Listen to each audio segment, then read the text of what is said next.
In a land beyond what we can see, there were two grand rooms, both vast and filled with long tables that stretched as far as the eye could see.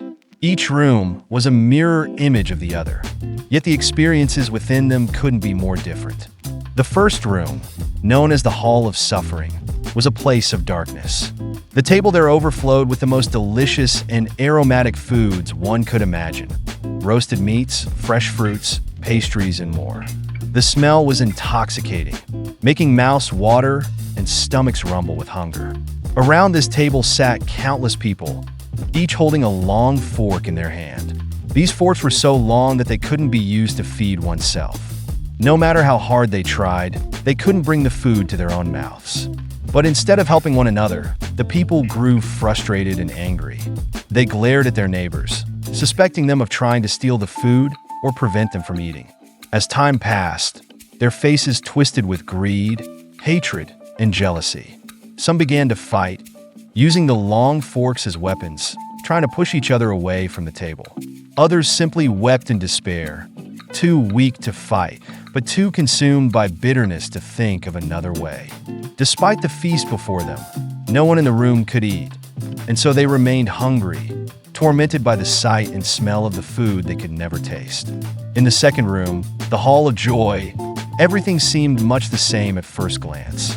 The table was just as long, the food just as bountiful and fragrant, and the people seated around it held the same long forks. But here, there was no darkness. The room was filled with a warm, golden light that seemed to come from within the people themselves. They were smiling, their eyes filled with kindness and compassion. Instead of struggling to feed themselves, the people in this room used their long forks to feed each other. One person would reach out with their fork, carefully lifting a piece of food and offering it to the person across from them. That person would accept the food gratefully and then, in turn, feed someone else. The room was filled with laughter, the sound of joyful conversation, and a sense of peace that made the air feel light and sweet. Here, everyone ate, everyone was satisfied, and everyone shared in the happiness that filled the room. You see, the story of these two rooms is more than just a tale. It's a reflection of our own lives. We don't have to wait until death to find out whether we will go to heaven or hell. In truth, we already live in them, every single day. When we live with kindness, love, and the spirit of sharing, we create our own heaven.